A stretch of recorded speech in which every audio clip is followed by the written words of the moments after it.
성부와 성자와 성령의 이름으로 아멘. 연중 제24주간 수요일 독서 기도 제1독서 예언자 에제키엘서에 의한 독서. 주님의 영광이 저주받은 도읍을 포기하다. 그 무렵 주님의 영광이 성전 문지방을 떠나 거룹들 위에 멈추셨다. 그러자 거룹들은 날개를 펴 내가 보는 앞에서 땅에서 치솟아 올라갔다. 바퀴들도 함께 떠나갔다.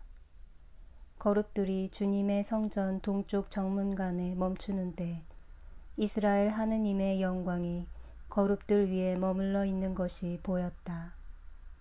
내가 일찍이 그 발강가에 있을 때 이스라엘의 하느님을 떠받들고 있는 생물들을 보았는데 나는 그 생물들이 이 거룹들인 것을 알 수 있었다.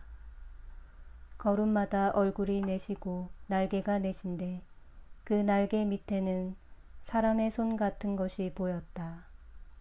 그 얼굴 형상은 내가 일찍이 그 발강가에서 본 바로 그 얼굴이었다.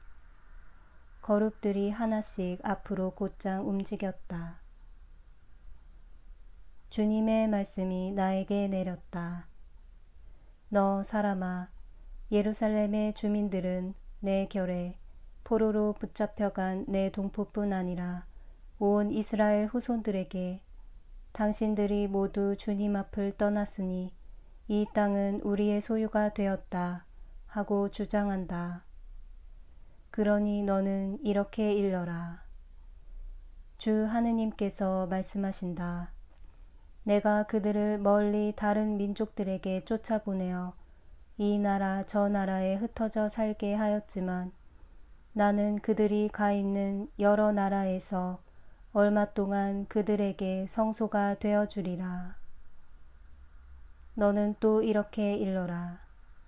주 하느님께서 말씀하신다. 얼마 있다가 나는 그들을 뭇 백성들 가운데서 찾아내리라. 그들이 흩어져 살고 있는 그 여러 나라에서 모아들여 이스라엘 농토를 돌려주리라. 그들은 이리로 돌아와서 구역질 나는 우상, 보기에도 역겨운 신상을 모두 몰아낼 것이다. 나는 그들의 마음을 바꾸어 새 마음이 일도록 해주리라. 그들의 몸에 박혔던 돌 같은 마음을 제거하고 피가 통하는 마음을 주리라. 그래서 나의 규정을 따르고 나의 법을 지켜 그대로 실행하도록 만들겠다. 그제야 그들은 나의 백성이 되고 나는 그들의 하느님이 될 것이다. 그러나 구역질 나는 우상, 보기에도 역겨운 신상만을 마음에 두고 사는 자에게는 그 소행대로 벌을 내리리라. 주 하느님께서 말씀하신다. 말씀이 끝나자 거룹들이 날개를 펴는데 바퀴들도 함께 움직였다. 그 거룹들 위에서는 이스라엘의 하느님의 영광이 빛나고 있었다.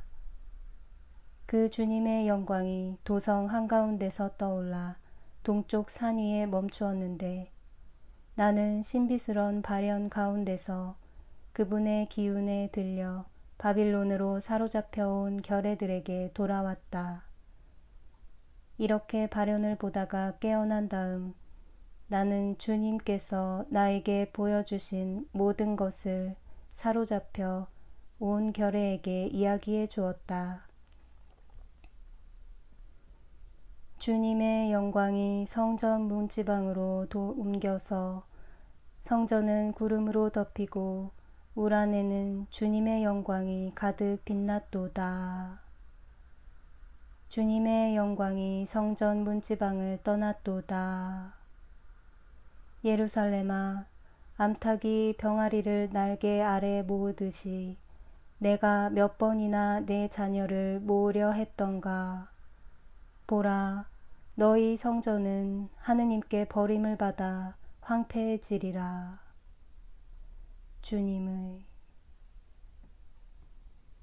제2독서 성 아우구스티노 주교의 목자들에 대한 강론에서 각자는 자기 이익을 찾지 말고 그리스도의 이익을 찾아야 합니다. 지금까지 양의 젖을 짜먹는 것이 무슨 뜻인가에 대해 말씀드렸습니다. 이제 양털을 깎아 옷을 해입는 것이 무슨 뜻인지 보기로 하겠습니다. 젖을 준다 함은 양식을 주는 것을 말합니다. 양털을 준다 함은 영예를 주는 것을 뜻합니다. 자기 자신을 돌보고 양떼를 제대로 기르지 않는 목자들이 신자들에게서 요구하는 것은 바로 이 두 가지입니다. 즉 생활비를 제공받는 혜택, 그리고 영예와 칭송입니다. 옷이란 영예를 의미한다는 것을 쉽게 이해할 수 있습니다. 우리는 옷을 입어 알몸을 가리기 때문입니다. 모든 이는 연약합니다. 여러분을 지도하는 나라고 해서 다를 바 있겠습니까? 나도 육신을 가지고 있으며 나 역시 다른 사람과 마찬가지로 먹고 잠자고 일어납니다. 그리고 태어나고 또 죽습니다. 여러분이 나라는 인간 그 자체를 두고 한번 생각해 본다면 그것은 하나의 인간 존재입니다. 그러나 여러분이 그에게 엄청난 영예를 바칠 때 흡사 그의 나약성을 옷으로 가리우는 것 같습니다. 바오로 사도도 하느님의 착한 백성들에게서 이와 같은 옷을 얻어 입었습니다. 그는 말합니다. 여러분은 나를 하느님의 천사와도 같이 영접해 주었습니다. 그때 여러분은 만일 할 수만 있었다면 눈이라도 뽑아서 나에게 주었을 것입니다. 그런데 바오로 사도는 이렇게 큰 영예를 얻은 후 그들을 꾸짖는다면 그 영예가 혹시 거부되거나 감소되지 않을까 두려워 길을 잘못 들어선 이들을 그냥 내버려 두었습니까? 만일 그렇게 했다면 자기 자신은 돌보고 양들은 제대로 기르지 않는 목자들의 부류에 들었을 것입니다. 그리고 바오로는 자신에게 이렇게 말했을 것입니다.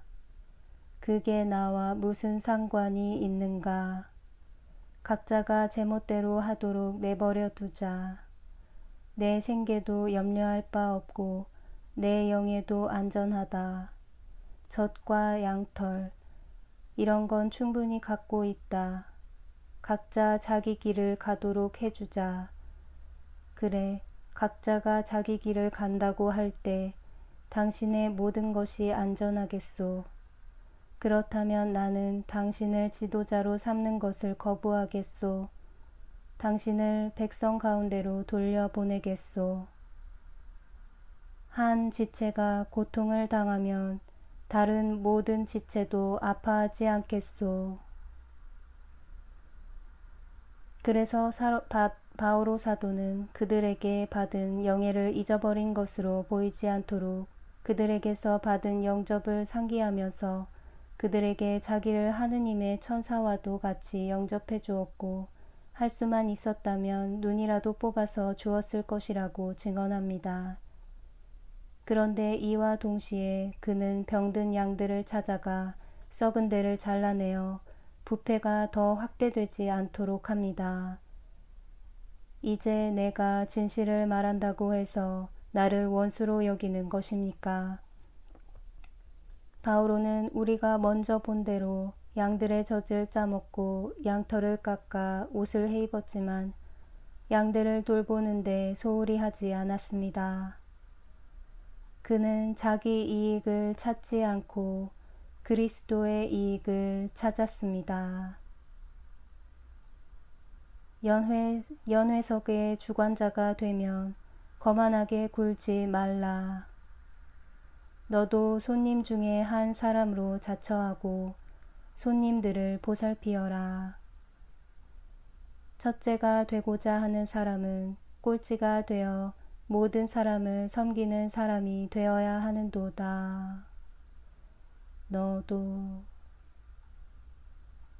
기도합시다. 만물을 창조하시고 다스리시는 천주여, 우리를 굽어보시어 우리로 하여금 당신의 자비를 깨닫고 마음을 다하여 당신을 섬기게 하소서. 성부와 성령과 함께 천주로서 영원히 살아계시며 다스리시는 성자 우리 주 예수 그리스도를 통하여 비나이다. 아멘.